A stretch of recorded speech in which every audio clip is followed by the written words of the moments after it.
Assalamualaikum sahabatku semuanya. Semoga selalu dalam lindungan Allah Subhanahu wa taala. Amin ya rabbal alamin. Langsung kepada pertanyaan ini ya teman-temanku. Dari teman kita atau sahabat kita Arya Kurdi. Pertanyaannya begini. Kepada Kiai Idrus Romli. Saya mau bertanya sama sampean. Katanya Fakih Muqaddam Mi'raj 70 kali dalam semalam. Dapat perintah apa dari Allah dalam Mi'rajnya dan siapa yang mengantarkan dia kepada Allah Subhanahu wa taala? Ini pertanyaan dari sahabat kita ya teman-teman. Mari kita dengarkan penjelasan dari beliau, dari Kiai Idrus Romli ya teman-temanku. Langsung kita gas ke videonya. Assalamualaikum warahmatullahi wabarakatuh. Bismillahirrahmanirrahim. Alhamdulillahi rabbil alamin. Lahul hamdu wa lahul fadlu wa lahul thana'ul hasan. Ashhadu an la ilaha illallah wahdahu la syarika lah. Wa ashhadu anna sayyidana Muhammadan abduhu wa rasuluh. Allahumma salli ala sayyidina Muhammadin al-fatih lima uliq wal khatim lima sabaq nasiril haqqi bil haqq wal hadi ila siratikal mustaqim wa ala alihi wa sahbihi haqqa qadrihi miqdarihi al-azim. Amma ba'du. Saudara-saudara kaum muslimin ahlu sunnah wal jamaah dimanapun Anda berada, pada edisi kali ini kita akan membicarakan tentang Mi'raj 70 kali Sayyidina Al-Faqih Al-Muqaddam dan kaum munafiqun. Ini yang akan kita bicarakan, atau dengan judul memahami Mi'raj 70 kali Sayyidina Al-Faqih Al-Muqaddam. Sebenarnya bagaimana Mi'raj beliau itu? Ini yang akan kita bicarakan. Mengapa? Karena ada orang-orang yang nyinyir, yang mencela tentang Mi'raj ini. Yang bersangkutan ini karena awam dan tidak tahu, atau mungkin karena terpengaruh paham Wahabi. Karena biasanya yang nyinyir, mempersoalkan seperti ini biasanya Wahabi. Kan sekarang pola tingkah laku dan pemikiran Wahabi ini mempengaruhi orang-orang pembegal nasab. Nah, ini yang akan kita bicarakan. Sebelumnya kita akan berbicara tentang biografi Sayyidina Al-Faqih Al-Muqaddam. Beliau itu sebenarnya siapa? Ini akan kita bicarakan. Kita baca kitab Qiladatun Nahar fi wafayati a'yanid dahar. Kitab ini karangan Al-Imam. Al-Imam ini artinya beliau seorang panutan. Beliau ini bisa diikuti pendapatnya maupun tingkah lakunya. Al-Alim. Beliau ini memang orang alim. Al-Mu'arrikh. Beliau juga sejarawan. Al-Faqih. Beliau juga seorang yang ahli dalam bidang fikih. Siapa beliau? Abi Muhammad At-Tayyib bin Abdillah bin Ahmad bin Ali ba Makhramah Al-Hijrani Al-Hadrami Asy-Syafi'i rahimahullahu ta'ala. Jadi Imam At-Tayyib ba Makhramah ya, beliau lahir tahun 870, wafat tahun 947 Hijriah. Jadi hidupnya antara abad 9 dengan abad ke-10. Dalam kitab Qiladatun Nahar ini, beliau juga membicarakan tentang biografi Al-Faqih Al-Muqaddam Muhammad bin Ali, juz 5 halaman 230, 231 dan seterusnya. Beliau berkata begini, Al-Faqih Al-Muqaddam Muhammad bin Ali, Al-Faqih Al-Imam Al-Alim Al-Jalil Dzul Majdil Asil wal Manhil Jalil wal Manasibil Aliyah wal Anwar Al-Mutalaliyah wal Ahwal As-Sadiqah wal Karamat Al-Khariqah wal maqamat as-samiyah wal barakat an-namiyah, qudwatul arifin wa mursyidus salikin, asy-syarif al-hasib an-nasib, Muhammad bin Ali bin Muhammad bin Ali bin Alawi bin Muhammad bin Alawi bin Ubaidillah, wa yuqalu lahu Abdullah aydan Ibnu Ahmad bin Isa bin Muhammad bin Ali bin Ja'far as-Sadiq bin Muhammad al-Baqir bin Ali Zainal Abidin bin Al-Husain bin Ali bin Abi Talib radhiyallahu anhum ajma'in. Ishtaghala fi syababatihi bil ilmi fa qara'a fi baladihi Tarim ala al-Imam Ali bin Ahmad bin Salim Abi Marwan wa lazamahu hatta faqa fil ilmi ahla zamanihi wa taqaddama ala aqranihi wa qara' bi Tarim aydan ala al-Imam Abdullah bin Abdurrahman bin Ubaid wa ghairihima.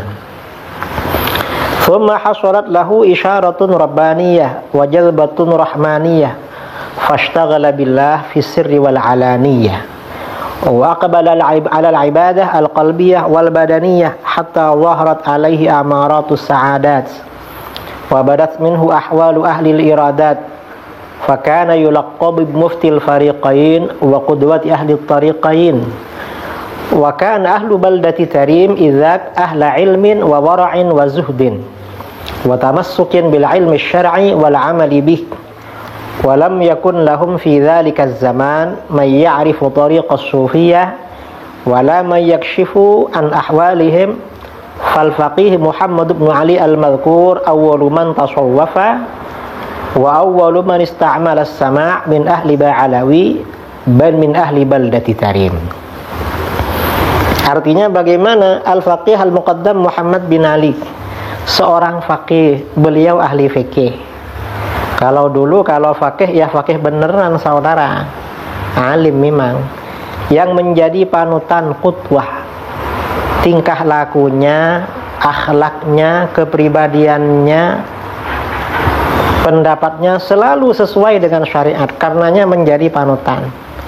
Beliau orang yang agung, yang memiliki kemuliaan bangsawan, zuriyahnya bangsawan ya, karena sayyid.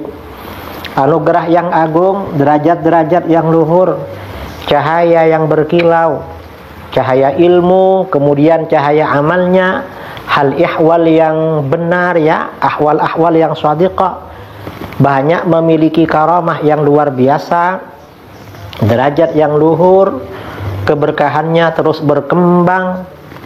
Beliau juga teladan kaum arifin, orang-orang yang ma'rifat mengikuti beliau, pembimbing para peniti, para salik, mursyid. Beliau seorang syarif, seorang sayyid, berketurunan mulia dan bernasab mulia, Muhammad bin Ali bin Muhammad bin Ali bin Alawi bin Muhammad bin Alawi bin Ubaidillah. Dan dikatakan pula Abdullah bin Ahmad bin Isa bin Muhammad bin Ali bin Ja'far as-Sadiq bin Muhammad al-Baqir bin Ali Zainal Abidin bin Al-Husain bin Ali bin Abi Talib. Semoga Allah meridhai mereka semuanya.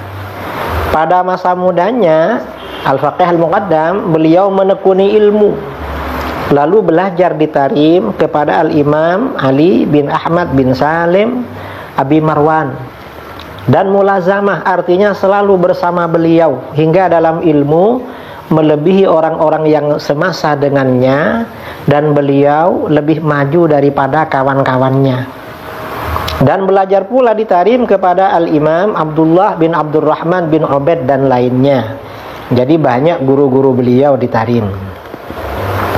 Kemudian beliau mendapatkan isyarat Rabbani, isyarat dari Tuhan, dan tarikan rahmani, jazbah, ditarik oleh Allah. Lalu beliau menyibukkan diri dengan Allah dalam kesendirian dan keramaian, selalu berzikir pada Allah, sendiri atau ramai orang. Lalu beliau menghadapi ibadah, menekuni ibadah dengan hati, hatinya selalu fokus kepada Allah, dan badannya beribadah terus, sehingga akhirnya tanda-tanda kebahagiaan menjadi kelihatan pada beliau, saadah ya. Dan hal ihwal orang-orang yang memiliki kemauan muncul dari beliau. Lalu beliau diberi gelar mufti dua golongan, artinya golongan fuqaha dan sufiyah, dan teladan pengikut dua tarekat, tarekat fuqaha ahli fikih dan tarekat tasawuf, mengikuti beliau. Nah, penduduk negeri Tarim pada waktu itu adalah orang-orang yang alim, orang-orang yang wira'i, yang wara', yang zuhud, memegang teguh ilmu syar'i dan mengamalkannya. Pada waktu itu di kalangan mereka tidak ada yang mengetahui tarekat kaum sufi dan tidak pula dapat mengungkap hal ihwal mereka orang sufi. Lalu al-imam al-faqih al-muqaddam Muhammad bin Ali tersebut adalah orang yang pertama menjalani tasawuf dan orang yang pertama menggunakan sama, ya. Sama ini artinya mendengarkan kalimat-kalimat yang baik dalam acara-acara sufi dari keluarga Ba'alawi dan bahkan dari penduduk negeri Tarim. Beliau ini sufi pertama. Kemudian Al-Faqih Al-Muqaddam wafat pada tahun 563 Hijriah. Kesimpulan dari keterangan tersebut, Al-Faqih Al-Muqaddam dalam bidang ilmu fikih melebihi para ulama yang hidup semasa dengan beliau di Tarim. Dan dalam bidang tasawuf, beliau seorang wali Allah yang mursyid dan menjadi mufti dalam dua ilmu fikih dan tasawuf. Jadi beliau ini bukan orang biasa-biasa, saudara. Beliau juga memiliki banyak karomah yang luar biasa dan derajat yang luhur. Namanya para wali, banyak karomahnya. Selain beliau juga diakui sebagai seorang syarif, sayyid yang berketurunan mulia dan bernasab luhur, bersambung kepada baginda Rasulullah SAW. Ini penjelasan Imam At-Tayyib Ba Makhramah Al-Hijrani Al-Hadrami Asy-Syafi'i. Ini keterangan beliau seperti itu. Artinya beliau ini memang ulama besar. Lalu bagaimana memahami Mi'raj 70 kali Sayyidina Faqih Al-Muqaddam? Nah, keterangan bahwa beliau bermi'raj 70 kali ini bisa dilihat dalam kitab Syarah Al-Ainiyah. Al-Ainiyah ini nazam yang dikarang oleh Sayyidina Al-Habib Al-Qutub Abdullah bin Alawi Al-Haddad Ba'alawi. Lalu syarahnya ditulis oleh As-Sayyid Asy-Syarif Al-Habib Ahmad bin Zaid Al-Habsyi Ba'alawi. Nah, pada halaman 158 ada keterangan masalah Mi'raj ini. Gimana? Wa kana min jumlati ma kataba bihi ila Syekh Sa'din annahu qala urija bi ila sidratil muntaha sab'a marrat wa fi riwayatin 27 marrah fi lailatin wahidah wa fi riwayatin 70 marrah. Jadi ada 3 riwayat.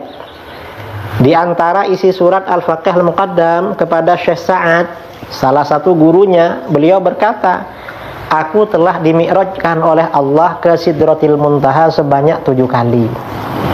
Dalam satu riwayat 27 kali dalam semalam, dan dalam satu riwayat 70 kali. Jadi ada 3 riwayat, ada yang bilang 7 kali, ada yang bilang 27 kali semalam, ada yang 70 kali. Yang 7 dan 70 kali ini gak disebutkan ini semalam atau beberapa malam, gak disebutkan. Pertanyaannya, ini karena ada sebagian saudara kita gak ngerti, sebenarnya yang menentang begini-begini itu Wahabi dulu. Nah, pertanyaannya seperti ini, bagaimana kita menyikapi? Beliau kan mengakunya dimi'rajkan. Kalau beliau ini dimi'rajkan, berarti dimi'rajkan oleh Allah ke Sidratil Muntaha. Satu riwayat 7 kali, satu riwayat 27 kali semalam. Ada satu riwayat 70 kali. Entah mana yang benar ini. Bisa benar kesemuanya atau bisa benar salah satunya. Mungkin rawinya lupa dalam perjalanan waktu, lupa begitu yang menyampaikan. Bisa seperti itu. Persoalannya ini mungkin apa enggak? Nah, kalau seperti ini, karena beliau ini seorang waliullah, ulama besar, ulama sufi, dan ulama sufi ya, yang mengaku pernah mi'raj bukan hanya beliau. Para sufi yang lain seperti Ma'ruf Al-Karachi juga pernah ngaku kalau beliau mi'raj. Ngaku juga kalau pernah mi'raj. Nah, dalam konteks seperti ini bagaimana? Ini kan dinaikkan. Kalau kita percaya kepada karomah para wali, sebenarnya persoalan ini selesai. Karena karomah itu artinya apa? Sesuatu yang luar biasa, yang termasuk mampu dilakukan oleh Allah. Kalau kita meyakini Allah mampu memi'rajkan, apakah 7 kali, 27, 70 kali, ini persoalan selesai. Kalau kita percaya kepada karomah para wali. Kalau nggak percaya kepada karomah para wali ya susah. Dan di negeri kita, di kalangan Nahdlatul Ulama, yang juga pernah mengaku mi'raj ke atas, itu ada salah seorang kiai kita, yaitu almarhum Kiai As'ad Syamsul Arifin. Dalam salah satu ceramahnya beliau bilang pernah mi'raj ke atas. Saya sudah lupa itu, tapi mungkin bisa dicari di YouTube. Artinya hal seperti ini biasa di kalangan para aulia. Dan karomah para wali ini kita mengakui. Ini contoh ya tentang karomah para wali. Penjelasan Imam Nawawi dalam syarah Sahih Muslim. Kata beliau, wa fihi annal karamat, qala al-Imam An-Nawawi fi syarh Sahih Muslim. Wa fihi annal karamat qad takunu bi khawariqil adat ala jami'in anwa'iha. Wa mana'ahu ba'dhum wadda'a annaha takhtassu bimithli ijabati du'a wa nahwihi. Wa hadha ghalatun min qailihi wa inkarun lil hissi. Balis shawab jarayanuha biqalbil a'yan wa ihdari syai'i minal adam wa nahwihi. Ini juz 16 halaman 108. Al-Imam An-Nawawi rahimahullah berkata dalam syarah Sahih Muslim, dalam hadis tersebut disimpulkan bahwa karomah para wali terkadang terjadi dengan hal-hal yang menyalahi kebiasaan. Artinya tidak masuk akal dalam semua jenisnya. Semua jenis yang gak masuk akal itu bisa terjadi dalam karomah para wali. Karena karomah memang biasanya luar biasa. Nah, sebagian ulama mencegahnya, menolak. Kalau menyalahi kebiasaan dalam semua jenis menolak. Dan mendakwa. Beliau mendakwa bahwa karomah itu, kata sebagian ulama, karomah itu tertentu dengan seperti terkabulnya doa dan sesamanya. Kata Imam Nawawi, ini jelas kesalahan dari orang yang mengatakannya dan penginggaran terhadap indera. Artinya apa yang kelihatan. Justru yang benar, kata Imam Nawawi, berlakunya karomah dengan merubah benda. Benda dirubah menjadi benda lain dan mendatangkan sesuatu dari tidak ada. Tidak ada makanan, tiba-tiba ada makanan. Itu karomah dan sesamanya. Ini menurut Imam Nawawi. Artinya apa? Kalau kita meyakini adanya karomah para wali, maka hal-hal seperti mi'raj Sayyidina Al-Faqih Al-Muqaddam itu bisa diterima. Dan itu di kalangan ulama sufi sudah biasa, saudara, disampaikan di kitab-kitab tasawuf. Karenanya masalah ini nggak perlu nyinyir. Kalau nyinyir menunjukkan kalau dirinya nggak tahu apa-apa. Dan ini berbahaya sekali. Kemudian ini ingin saya bahas, mengapa membenci Sayyidina Al-Faqih Al-Muqaddam dianggap munafik. Alasannya, satu, membenci Sayyidina Al-Faqih Al-Muqaddam dianggap munafik karena beliau termasuk Ahlul Bait. Benci keluarga Nabi SAW itu namanya munafik. Ini dalam kitab Ihya'ul Mayyit bi Fadaili Ahlil Bait, karangan Al-Imam Al-Hafidh Jalaluddin As-Suyuti, wafat tahun 911 Hijriah. Beliau menjelaskan Al-Haditsus Tsani Asyar. Akhrajat Tabarani an Ibni Abbas radhiyallahu anhuma anna Rasulullah sallallahu alaihi wasallam qala bughdu bani Hashim wal ansari kufrun wa bughdul Arab nifaq. Hadis ke-12, At-Tabrani meriwayatkan dari Ibnu Abbas radhiyallahu anhuma bahwa Rasulullah sallallahu alaihi wasallam bersabda, benci kaum Bani Hashim dan kaum Ansor, sahabat Ansor, itu kekufuran, kufur. Benci Bani Hashim. Sedangkan benci bangsa Arab itu kemunafikan. Kalau benci Arab, dulu orang-orang liberal benci Arab sampai bilang kadrun, sampai bilang termasuk yang benci Arab, yang nyuruh orang Arab, keturunan Arab di sini suruh balik lagi ke Yaman. Ini saking bencinya, awas, itu kemunafikan.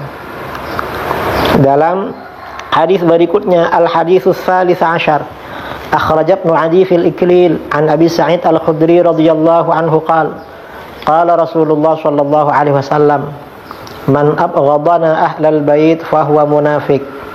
Hadis ke-13, Ibnu Adi meriwayatkan dalam Al-Iklil dari Abu Sa'id Al-Khudri radhiyallahu an berkata, Rasulullah sallallahu alaihi wasallam bersabda, barang siapa yang benci kepada kami ahlul bait, maka berarti ia seorang yang munafik. Karenanya orang yang nyinyir kepada Sayyidina Al-Fatih Al-Muqaddam, karena beliau salah satu ulama terkemuka ahlul bait, benci pada beliau, otomatis benci kepada anak cucunya. Berarti orang ini adalah munafik. Yang kedua, alasan yang kedua, karena mencela Sayyidina Al-Faqih Al-Muqaddam dianggap munafik karena beliau seorang mukmin. Mencela orang mukmin itu termasuk ciri-ciri orang munafik. Apalagi beliau mukmin yang sempurna, karena beliau seorang ulama yang alim, ahli fikih, dan beliau seorang yang sufi, yang waliullah, yang punya karamah. An Mu'adz bin Anas al-Juhani radhiyallahu an, anin Nabi sallallahu alaihi wasallam qala, man hama mu'minan min munafiqin ya'ibuhu, ba'atsallahu tabaraka wa ta'ala malakan yahmi lahmahu yaumal qiyamah min nari jahannam, wa man bagha mu'minan bi syai'in yuridu bihi syaynahu habasahu Allah ta'ala ala jisi jahannam hatta yakhruja mimma qala. Haditsun hasan rawahu Ahmad wa Abu Dawud. Dari Mu'adz bin Anas al-Juhani radhiyallahu an, Nabi sallallahu alaihi wasallam bersabda, barang siapa yang melindungi seorang mukmin dari orang munafik yang mencelanya, maka Allah akan mengutus malaikat melindungi atau membela seorang mukmin dari orang munafik yang mencelanya. Maka Allah subhanahu wa ta'ala akan mengutus malaikat yang akan melindungi dagingnya pada hari kiamat kelak dari neraka jahanam. Dan barang siapa yang menganiaya seorang mukmin, mencela dengan sesuatu yang hendak mencelanya, maka Allah akan menahannya di atas jembatan jahanam, dipanggang di atas jahanam oleh Allah hingga ia keluar dari apa yang dikatakannya. Hadis hasan riwayat Imam Ahmad dan Abu Dawud. Hadis tersebut memberikan beberapa pesan kepada kita. Pertama, keutamaan membela seorang mukmin yang dicela oleh orang munafik. Lebih-lebih kalau orang mukmin itu seorang ulama besar seperti Al-Faqih Al-Muqaddam. Beliau juga seorang waliullah yang ahli tasawuf. Lebih-lebih beliau juga seorang ahlul bait. Kedua, kata para ulama, di antara tanda-tanda orang munafik adalah mencela orang yang beriman. Jadi hati-hati, karenanya orang yang mencela orang beriman, baik itu ahlul bait ataupun bukan ahlul bait, itu berarti pertanda orang munafik. Ini saudara-saudara. Dan tidak ada alasan bahwa nasab ahlul bait palsu, gak ada alasan. Nasab para habaib oleh para ulama disahihkan. Yang bilang palsu itu bukan ulama, bukan orang alim, tapi orang munafik yang bilang palsu. Masalah perbedaan Ubaidillah dan Abdullah, dua versi, itu tidak ada persoalan di kalangan para ulama. Bagi orang yang biasa membaca kitab hadis, membaca kitab tabaqat, membaca kitab rijalul hadis, membaca kitab-kitab takhrijul hadis, kalau biasa baca seperti itu, insya Allah akan taslim, menerima masalah perbedaan Ubaidillah dan Abdullah. Yang nggak ngerti itu hanya orang-orang yang tidak tahu, dan dia termasuk orang-orang munafik. Nah, kemudian kaum munafik akhir zaman akan semakin berani dan semakin ramai. Mengapa? Kadang-kadang bertanya, kok ada ya sekarang munafik? An Jabir bin Abdullah radhiyallahu anhu yaqul, sami'tu Rasulullah sallallahu alaihi wasallam yaqul, ya'ti 'alan nasi zaman yastakhfil mu'minu fihim ama yastakhfil munafiqu fikumul yawm. Rawahu at-Tabarani fi Musnad asy-Syamiyyin wa Abu Nu'aim fi Sifatin Nifaq wa Na'til Munafiqin wa Abu Amr bin Mandah fil Fawaid. Jabir bin Abdullah radhiyallahu an berkata, aku mendengar Rasulullah sallallahu alaihi wasallam bersabda, akan datang satu masa pada manusia di mana orang mukmin bersembunyi di antara mereka. Orang mukmin enggak berani terang-terangan. Muhibbin yang cinta habaib enggak berani terang-terangan. Sebagaimana orang munafik bersembunyi pada hari ini di antara kalian. Artinya apa? Di akhir zaman yang mukmin ini takut menyembunyikan dirinya, tapi yang munafik yang muncul ke permukaan. Kemudian juga tambah ramai. An Hudzaifah radhiyallahu an qala qila lahu al munafiquna al yawm akthar am ala ahdi Rasulillah sallallahu alaihi wasallam qala bal humul yawma akthar li'annahu kana yawma idzin yastasirrunahu wal yawma yasta'linunahu. Haditsun sahih rawahu an-Nasa'i fi Sunan al-Kubra. Hudzaifah radhiyallahu an ditanya, apakah orang-orang munafik sekarang lebih banyak daripada masa Rasulullah SAW? Beliau menjawab, justru hari ini mereka lebih banyak. Jadi zaman semakin akhir orang munafik semakin banyak. Karena pada masa itu, masa Rasulullah SAW, orang munafik menyembunyikan diri, sedangkan sekarang mereka terang-terangan. Karenanya jangan heran kalau ke depan ini muncul orang-orang sebagai perwakilan orang-orang munafik.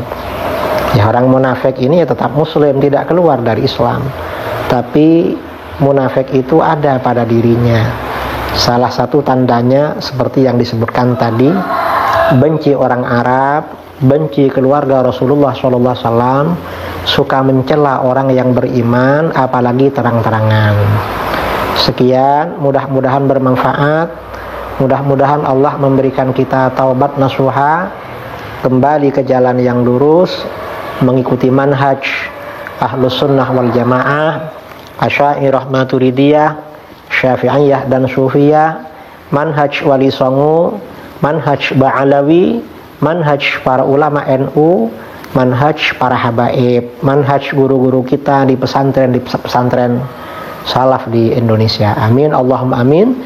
Sekian, assalamualaikum warahmatullahi wabarakatuh.